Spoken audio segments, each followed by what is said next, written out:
या सब नकली है। बस बाजार जाओ, रक्षाबंधन का त्योहार है, एक टॉफी भाई बहन को, बहन भाई को दे दे और इसको त्योहार कहते हो। त्योहार वो होता है जो घर की माँ घर में मिठाई बनाए और बच्चों को खिलाए, उसको त्योहार कहते हैं।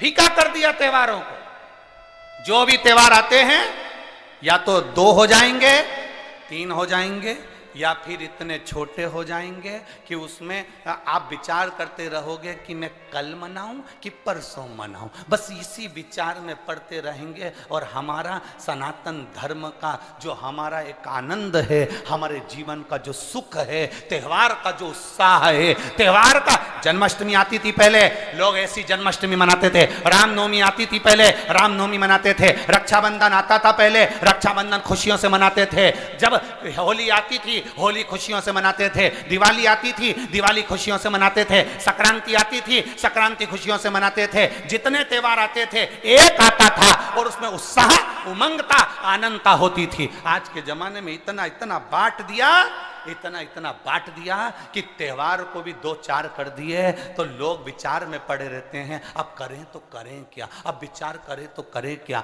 टॉफियों को इतना जरूरी बता दिया कि घर में मेरी माताओं के हाथ की बनी हुई गुलाब जामुन, खोपरा पाक, गुजिया और पपड़िया कोने में पड़ा रहता है और वो टॉफी एक मूल हो जाती है, एक चॉकलेट मूल हो जाती है। और हम समझ नहीं पा रहे विधर्मियों को, हम सोच नहीं पा रहे कि हमारे सनातन धर्म पर कुठार प्रहार है ये,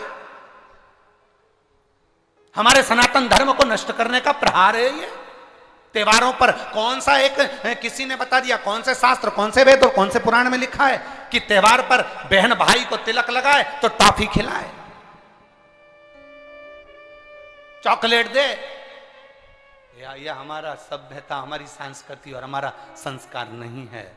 यहां तो यह नियम है, बहन भाई को जब राखी बांधे तो बांधने पर उसने अपनी माँ से जो मिठाई बनाई हो वो थाली में रखी हो और बहन भाई को और भाई बहन को खिलाए तो माता पिता का आशीर्वाद उसके शरीर में पहुंच जाए, उसके जीवन में पहुंच जाए। हम किन ओर जा रहे हैं? और हम चिल्ला चिल्ला कर कह रहे हैं धर्म की अधर्म का, प्राणियों में विश्व का हो गया। सीधी बात। हम जा कहां रहे हैं? हम किस पथ की ओर, हम किस मार्ग की ओर जा रहे हैं?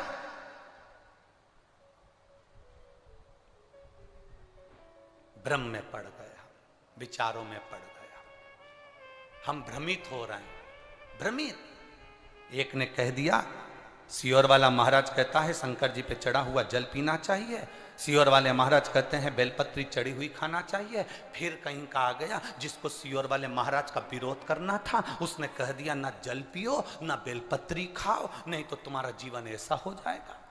ये विरोध शास्त्र का नहीं है, ये सियोर वाले महाराज का है कि इन्होंने अगर बोला है तो उसका विरोध करना, इन्होंने बोला दुर्वा चढ़ाओ उसका विरोध करना, इन्होंने बोला चावल चढ़ाओ इसका विरोध करना।